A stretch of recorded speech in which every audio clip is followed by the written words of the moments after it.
ఈరోజు రాష్ట్రంలో మనం చూస్తా ఉన్నాం. ఈ మధ్యకాలంలో పోలీసులకే రక్షణ లేకుండా పోయింది. మొన్ననే చూశాం, ఒక రౌడీ షీటరు ఒక పోలీస్ కానిస్టేబుల్ ని చంపడం జరిగింది. ఇది చాలా దురదృష్టకరమైన సంఘటన.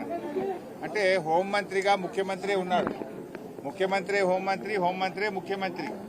కానీ ఇలా ప్రజల్ని రక్షించాల్సినటువంటి పోలీసులకే రక్షణ లేకుండా పోయింది ఈ రాష్ట్రంలో. అంటే ప్రభుత్వం పూర్తిగా శాంతి భద్రతల్ని నెలకొల్పడంలో, ప్రజలకు రక్షణ కల్పించడంలో ఈ ప్రభుత్వం పూర్తిగా విఫలమైపోయింది. ఇవాళ నిజంగా ఒక కానిస్టేబుల్ మరణించడం అనేది చాలా చాలా బాధాకరం. ఆ కుటుంబానికి మరి ప్రభుత్వం అన్ని రకాలుగా ఆదుకోవాలని, వారి కుటుంబ సభ్యుల్ని మరి ప్రభుత్వ ఉద్యోగంతో పాటు వారిని అన్ని రకాలుగా ప్రభుత్వం ఆ కుటుంబానికి అండగా ఉండాలని కూడా మేము ప్రభుత్వాన్ని డిమాండ్ చేస్తా ఉన్నాం. దీన్ని రివ్యూ చేసుకోవాలి. నిజానికి నైతిక విలువలుంటే, బాధ్యతలుంటే ఆ రోజుల్లో హోంమంత్రులు రాజీనామా చేసేవాళ్ళు. కానీ ఈ ముఖ్యమంత్రికి అట్లాంటివి ఏమీ లేవు. ఇవాళ